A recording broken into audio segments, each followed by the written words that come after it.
शुक्रिया अध्यक्ष महोदय जी।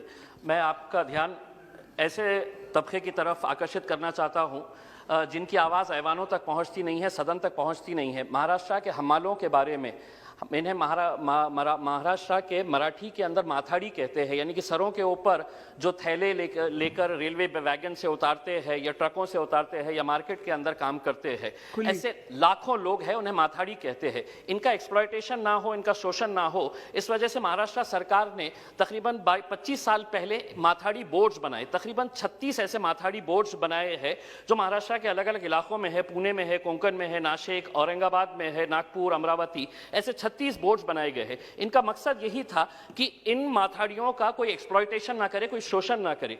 हो रहा यह है कि इनका जो मेहनत करते हैं वो डायरेक्ट पैसा उन्हें नहीं दिया जाता है, बल्कि वो पैसा माथाड़ी बोर्ड के पास जाता है। उसका चेयरमैन जो होता है वो कोई पॉलिटिकल अपॉइंटीज होता है, उससे हमें कोई विरोध नहीं है हमारा उसके बारे में।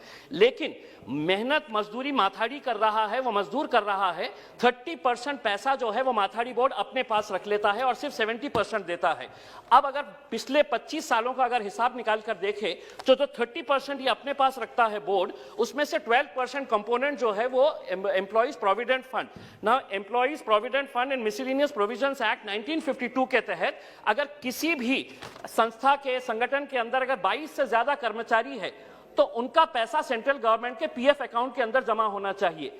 ये लाखों मजदूरों का पैसा पीएफ के नाम के ऊपर से जमा तो किया जा रहा है, लेकिन 1 रुपया भी सेंट्रल गवर्नमेंट के पीएफ अकाउंट के अंदर नहीं जमा किया जा रहा है, दिया नहीं जा रहा है। मैं सरकार से यह अनुरोध करूंगा कि अगर इसके ऊपर अगर सीबीआई की इंक्वायरी की जाए तो मैं समझता हूं कि जितने भी ये 36 बोर्ड के चेयरमैन या बोर्ड है ये सब अंदर जाएंगे।